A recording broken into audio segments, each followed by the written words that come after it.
What happens when you stop chasing answers and simply sit in silence? We didn't set out to become monks, or gurus, or enlightened beings. We just took 30 days to live slowly, to breathe, to listen, and to look within. What we found wasn't dramatic. There were no sudden epiphanies or thunderous awakenings. Just 8 quiet Buddhist stories. 8 moments that felt like whispers from the universe. Stories that didn't teach anything, but somehow reached places that words never could. A bowl of muddy water. A bell tied to a stone. This video is not a lesson. It's an offering. So if your heart is full, or if it's heavy, if you're seeking, or if you've stopped seeking altogether, these 8 Buddhist stories might just light up something inside you. Not with noise, but with stillness. Take 5 minutes, not to learn, but to remember something you already knew deep down. Let the stories begin. 30 days of awakening. 8 Buddhist stories that lit up my heart. One day, I sat in my familiar room under a warm yellow light. The silence so deep I could hear the ticking of the clock, and I realized it had been a long time since I was truly silent. Not on the outside, but within. My mind was always full. Unfinished work, unanswered messages, what they did, what they said.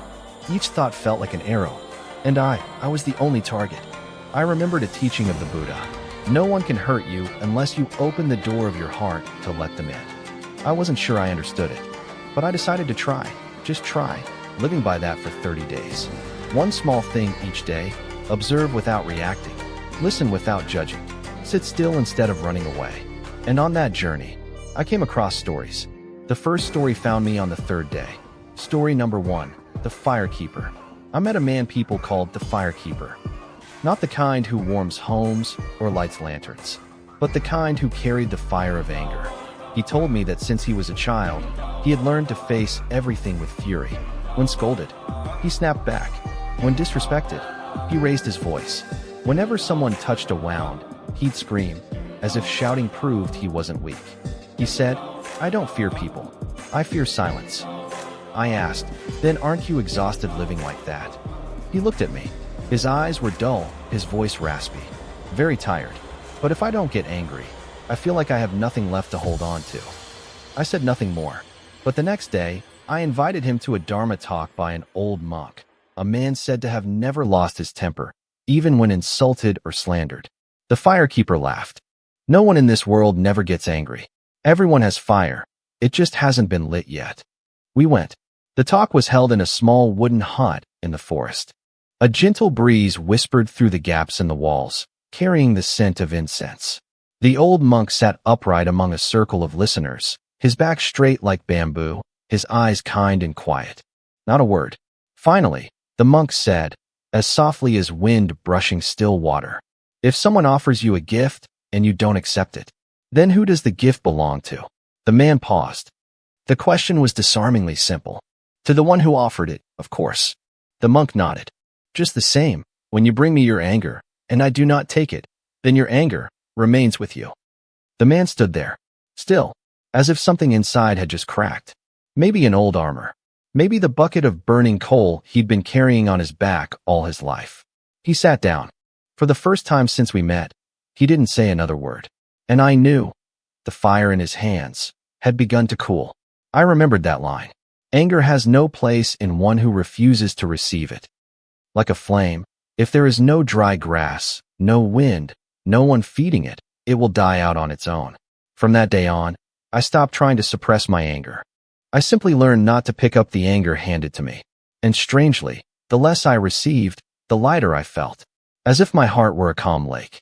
Someone may throw a stone, but if I don't stir, there is no ripple. Story 2. The man who ran from his shadow and grew tired on his own path. There was a time when I kept having the same strange dream.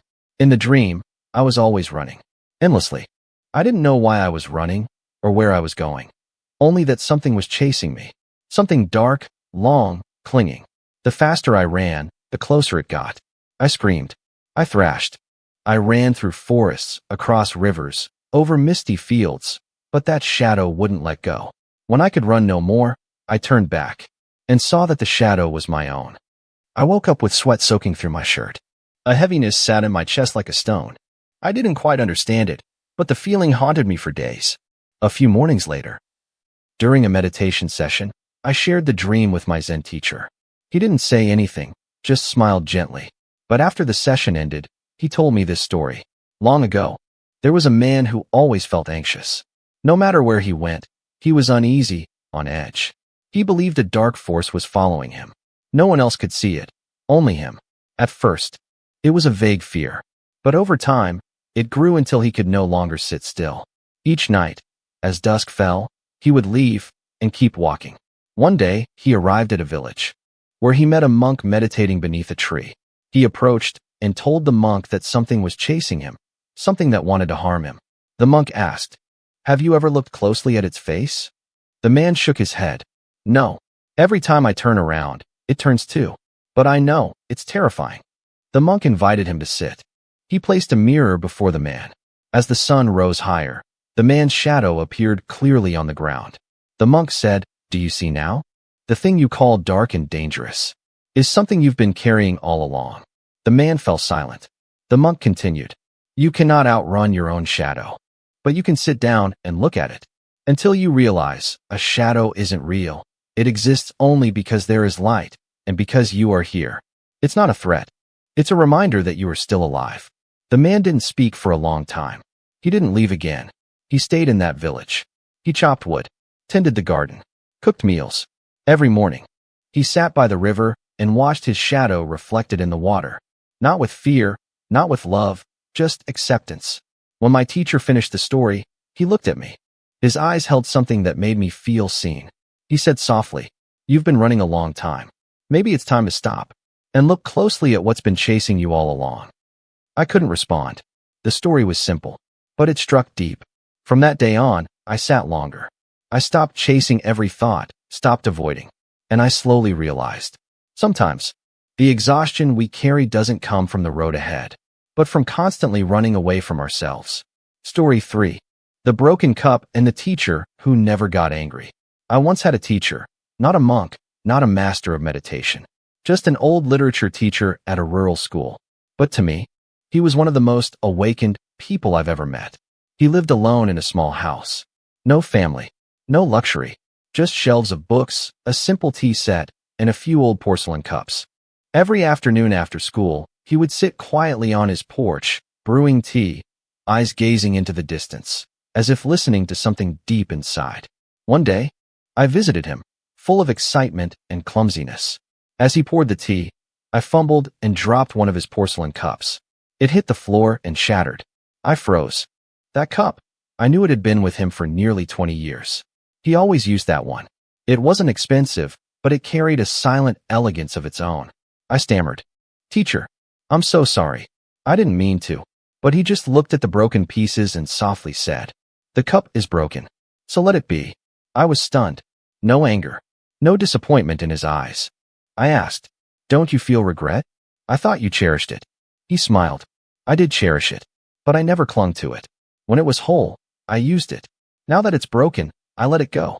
If we keep mourning a cup that's already shattered, we're really just clinging to an old sadness.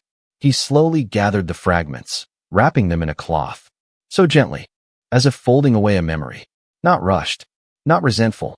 Then he looked at me and said, "You know, what causes suffering isn't that something is lost. It's the wish that it would always stay. Always be perfect, always follow what we want. But nothing in this life stays unbroken. Not cups, not hearts, not even the things we believed would last forever." I was quiet for a long time. All my life, I had been taught that breaking something meant guilt, meant punishment, meant you did something wrong. But no one had ever taught me that. Some things break, not to be repaired, but to teach us how to let go, and to move on, a little lighter. That afternoon, I stayed with him until sunset. A breeze whispered under the eaves, carrying the scent of tea and the stillness of peace. From that day forward, I began looking at the broken things in my life with new eyes, not turning away, not trying to glue them back together, just gently gathering the pieces in my heart, wrapping them in understanding, and walking forward with less weight on my soul. Story 4. The Final Bell of the Silent Mother. I once visited a mountain temple where each morning, the air trembled with the soft chime of a handbell, not the loud clang of a bronze gong, but a small, gentle sound that dissolved into the morning mist. The bell was rung by an elderly nun who rarely spoke. People at the temple called her the Silent Sister, because in over a decade, no one had ever heard her voice. They said she came from far away. No one knew her story. She simply arrived one day and stayed, silent, steady. Each morning, before the sun had fully risen, she would walk alone around the temple courtyard, holding a small bell, letting its tone drift into the stillness like a whisper meant for the earth itself. I was curious. Each time I visited, I woke earlier than usual just to quietly follow her steps. One morning, I asked the abbot, "Is she truly mute?" He simply smiled and said, "She doesn't need to speak. Her bell speaks for her, like the breath of someone gently waking from a long sleep." I followed her again, this time walking closer, close enough to see her thin hands trembling in the cold wind. Then suddenly, toward the ancient Bodhi tree shedding its last golden leaves, a tear rolled silently down her cheek. And then, as she spoke, her voice was hoarse, cracked, barely above a whisper, but I heard it clearly. "My daughter used to love the sound of this bell." I froze. She bent slowly to pick up the bell. The day she died, to send her the only sound left in me, the sound of a mother still alive. I said nothing, just stood beside her. The wind carried the bell's next chime, so soft. Only the truly still could hear it. From that day on, I understood. There are pains too deep for words. There are loves that don't need explanation. And there are people who choose silence, not because they have nothing to say, but because they've lost too much to keep speaking. I returned to the city. After that, I no longer woke to my alarm. I woke because I missed her bell. Soft, but profound. And I began to wonder, of all the things I try to say, to write, to explain, how much truly needs to be said, and how much is just noise, distracting me from what I fear to feel. Since then, I've learned to be quiet, not to escape, but to listen, because as the Buddha taught, mindfulness does not come from speech, but from the deep silence within. Story 5. The Mirror That Reflected Nothing. On the final day of my 30-day journey, I returned to a small temple by the forest, the place where I had first sat in meditation. The head monk, a man of few words, invited me into a modest wooden hut tucked away behind the temple. Inside, there was only a worn-out mat, a steaming pot of tea, and an old mirror leaning against the wall. The mirror was faded, mottled, its surface clouded like time itself had breathed onto it. The monk poured me tea and said, "You've traveled far. Now, try looking into that mirror." I stepped closer and stared, but I saw nothing, only hazy patches, like fog clinging to glass. I hesitated and said, "The mirror's too cloudy, master. It doesn't reflect anything." He smiled gently. "That's exactly right." I turned to him, confused. He spoke slowly. "You've walked 30 days. You've listened, meditated, witnessed many things. But if, in the end, you're still trying to see yourself as a clear, defined image in a mirror, then you still haven't understood." I fell silent. He continued, "The true self is not something to be seen. It doesn't appear like a face in a mirror. It only reveals itself when you stop seeking and start simply being. This mirror, the more you try to see clearly, the more it blurs. But if you just sit, breathe, and be fully present, clarity will come on its own." I sat down beside him. I asked nothing more. Outside, the wind passed through the bamboo leaves, each rustle like the soft tolling of a hidden bell. In those 30 days, I hadn't changed the world.